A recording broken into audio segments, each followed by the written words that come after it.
Selain Nabi Muhammad, manusia yang wajib kita cintai adalah ahli baitnya Nabi Muhammad. Berdasarkan hadis yang diriwayatkan oleh Ibnu Abbas, ketika diturunkan ayat innama yuridullahu liyudhiba ankumur risa ahlal baiti wa yutahhirakum tathira. Kemudian Ibnu Abbas bertanya kepada Rasulullah, ya Rasulullah, wa man qarabatuka alladhina wajabat alaina mahabbatuhum, siapa kerabatmu yang wajib bagi kami untuk mencintainya? Ketika turun ayat qul la as'alukum alaihi ajra illal mawaddata fil qurba, Ibnu Abbas bertanya siapa yang dimaksud kurba. Wa man qarabatuka alladhina wajabat alaina mahabbatuhum, kata Rasulullah Aliyun wa Fatimatu wa waladahuma, Ali, Fatimah dan dua anaknya. Itulah yang wajib untuk dicintai, itulah yang dimaksud kurba di dalam ayat qul la as'alukum alaihi ajra illal mawaddata fil qurba. Zaman ayeuna ada orang-orang yang mengambil kurba, merampok makna kurba untuk diri mereka yang ada sekarang. Katanya wajib menghormati habaib berdasarkan ayat qul la as'alukum alaihi ajra illal mawaddata fil qurba. Di mana istidlalna eta jelema? Dari mana orang yang beristidlal dengan ayat qul la as'alukum alaihi ajra illal mawaddata fil qurba, kemudian al-qurbanya dibelokkan kepada habaib? Emang habaibnya siapa? Turunan Nabi katanya. Kata siapa? Turunan Nabi itu harus bisa diverifikasi berdasarkan satu, kitab nasab, dua, kitab sejarah, tiga, tes DNA. Kitab nasab putus, tidak ada satupun kitab nasab yang mencatat habaib ini sebagai keturunan Nabi sampai mereka mengaku di abad 9. Tidak ada. Kitab sejarah tidak ada susunan nama-nama dari leluhur mereka para habaib ini yang dicatat dalam sejarah. Mereka bikin sendiri sejarah-sejarah mereka. Katanya seorang imam, seorang mujtahid mutlak, seorang waliullah. Tapi ketika diteliti di dalam kitab-kitab yang ada pada zamannya masing-masing, tidak ada. Secara tes DNA melenceng kemana-mana. Tes DNA-nya keluarga Nabi yang ada sekarang keturunan J1, dia tes DNA-nya G, golep, gatel. Lalu mereka mengaku turunan Nabi berdasarkan apa? Orang mengaku ya boleh-boleh saja, tapi pengakuan itu harus ilmiah. Ilmiah dalam filsafat itu mempunyai syarat. Pertama, dia harus logis, verifikatif, pragmatif. Ini nasabnya para habaib tidak logis. Kenapa tidak logis? Karena dia mengaku di abad ke-9 tentang orang-orang yang ada di abad ke-4 Hijriah, sementara di abad 4 Hijriahnya sudah ditulis nama-nama keluarga Nabi, nama-nama keturunannya, katanya mereka keturunan Ahmad bin Isa dari anaknya yang bernama Ubaid. Sementara di kitab nasab yang ada di abad 4, anaknya Ahmad bin Isa tidak ada yang namanya Ubaid. Anaknya Ahmad bin Isa hanya 3, namanya Muhammad, Ali, dan Husain. Lalu berdasar apa mereka mengaku turun Rasulullah dari Ahmad bin Isa? Padahal Ahmad bin Isa tidak punya anak namanya Ubaid. Sederhana sekali. Hanya begitu saja sebenarnya. Kitab-kitab yang ada di abad ke-4, Siri Silsilatil Alawiyah, di abad ke-5 Tahdibul Ansab Al-Majdi Muntaqilatul Talibiyah, tidak mencatat Ahmad bin Isa punya anak namanya Ubaid. Di abad ke-6, seorang ulama ahli sunnah wal jamaah madzhab Syafi'i, pengarang tafsir Mafatihul Ghaib, namanya Imam Al-Fakhrur Razi, di dalam kitab nasabnya yang bernama Asy-Syajaratul Mubarakah, menyatakan anaknya Ahmad bin Isa hanya 3. Pertama Muhammad, Ali, dan Husain. Tidak ada yang bernama Ahmad. Begitu pula kitab-kitab nasab yang ada di abad ke-7. Al-Fakhri, Al-Asili. Di abad ke-8 ada kitab As-Sabatul Musal. Ini semuanya kitab nasab. Yang saya sebutkan ini kitab nasab. Di abad ke-9 ada Umdatul Talib Al-Kubra, Umdatul Talib Al-Wusta, Umdatul Talib Al-Sugra. Semuanya tidak mencatat Ahmad bin Isa punya anak bernama Ubaid, Ubaidillah atau Abdullah. Baru di abad 9 ini para Habib Ba'lawi nulis kitab namanya Al-Burqatul Musyiqah. Kitabnya bukan kitab nasab, kitab tasawuf. Kitab kuropat-kuropat, cerita-cerita keramat yang tidak terverifikasi, itu namanya Kiai Wahono, itu khurafat. Kalau misalnya karamat para wali itu benar, itu namanya karamah. Ditulis oleh orang yang melihat tentang keramatnya seorang kiai, seorang wali, itu namanya keramat. Tapi kalau cerita-cerita palsu, cerita-cerita fiktif akan seseorang kemudian dicatat di dalam satu kitab sementara tidak terjadi pada masanya, itu namanya khurafat, cerita-cerita palsu. Hanya untuk mengangkat performa kesejarahan orang yang dimaksud saja. Sebenarnya orang itu tidak seperti itu. Pada masanya nggak dikenal. Seperti katanya Mi'raj 70 kali sehari.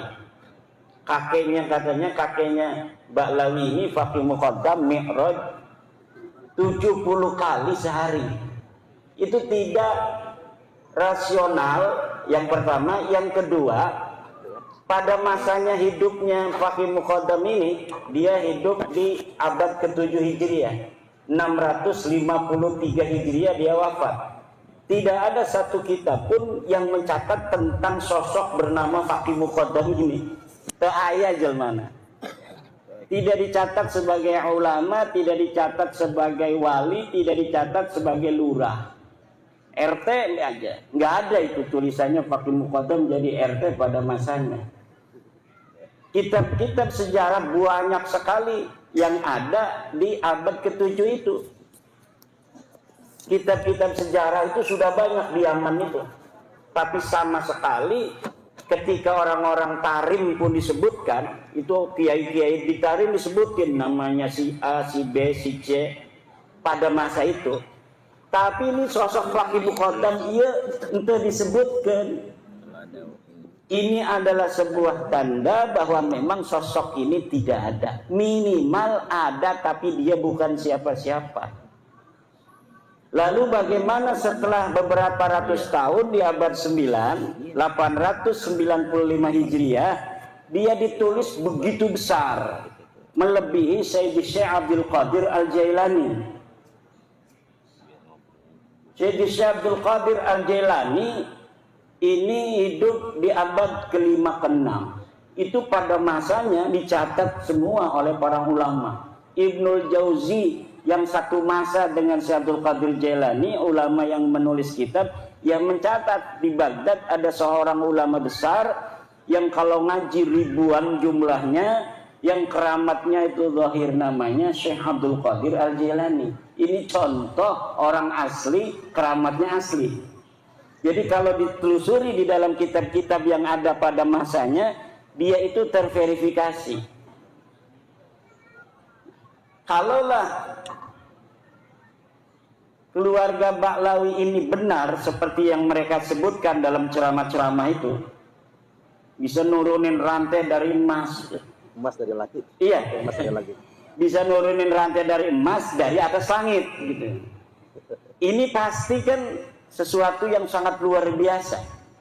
Tentunya kalau misalnya terjadi, tidak hanya dilihat oleh anak cucunya yang menulis itu dong. Karena kan dari langit di atas banyak yang lihat. Harusnya banyak yang lihat juga dong ulama-ulama di Tarim itu.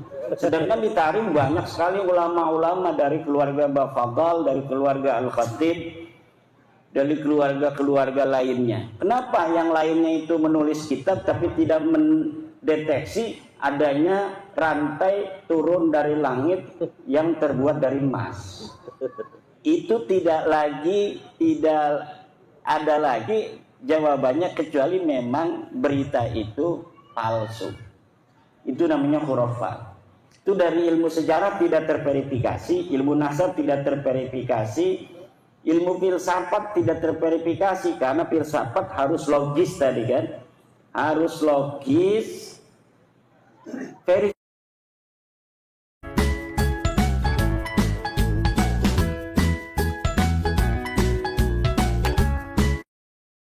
kan, harus logis, verifikatif. Itu dalam teori ilmiah itu logis, verifikatif, masuk akal. Kalau tidak masuk akal sebuah sejarah itu tidak ilmiah namanya. Kalau tidak ilmiah itu namanya apa? Cerita saja. Al-khabar, information. Information itu al-khabar mahtamala sidqa wal kadhiba. Sesuatu yang mungkin saja benar, mungkin saja salah. Bagaimana kita untuk mengetahui dia salah dan benar? Ya tidak ada lagi kecuali diverifikasi. Ke ayat cenah eta syarat-syarat kitab-kitab eta pokoknya geus surah istifadah geus bae. Lamun wis surah istifadah ya wis sah. Sekarang kan sudah surah istifadah. Surah istifadah itu artinya populer. Sampun viral. Wis viral para habib iki turunan nabi kan. Itu sudah katanya, kata Hanif Alatas. Kalau sudah surah istifadah ya sudah katanya. Harus diterima sebagai turun nabi. Tidak bisa bos. Pembodohan. Tidak bisa. Surah istifadah itu dalam ilmu nasab itu ada definisinya, ada syarat-syaratnya. Kata Ibnu Hajar Al-Asqalani mengatakan, innan nasaba mimma yasbutu bil istifadati illa ayyasbuta ma yukhalifu. Nasab itu memang termasuk sesuatu yang bisa untuk ditetapkan dengan popularitas. Cukup populer saja bahwa Kiai Suparman anaknya Kiai Ahmad. Udah didengar di tengah masyarakat begitu ya sudah. Gak usah diteliti-teliti siapa dukun yang menyaksikan lahirnya Kiai Suparman dari istrinya Kiai Ahmad. Gak usah begitu. Tapi apabila sudah nyata ada bukti yang membantah, misal ternyata Kiai Suparman dari Kiai Ahmad ini hanyalah anak angkat, maka surah istifadah itu batal. Dalam kaidah ilmu nasab, idza wujidatir rif'atu batalatil istifadatu.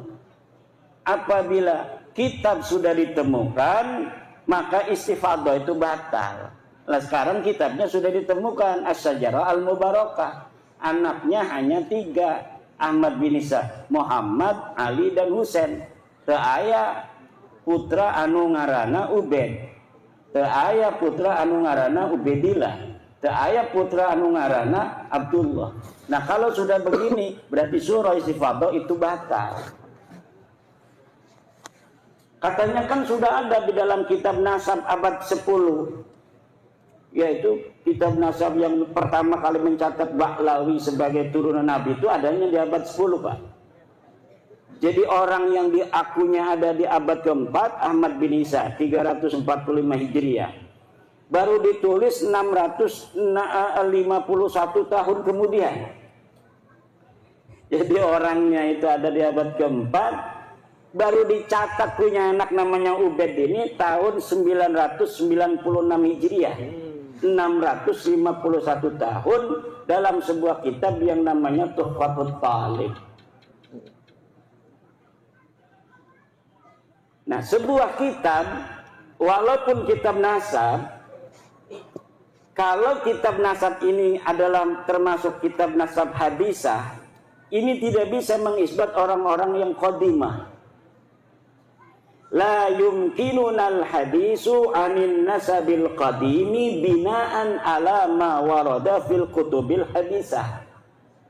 Kata ahli nasab itu dalam kitab Usulu Ilmil Ansab, bahwa la yumkinunal hadis, kita tidak mungkin berbicara anin nasabil qadim, tentang nasab yang sudah jauh di abad keempat, binaan berdasarkan ala ma warada fil kutubil hadis.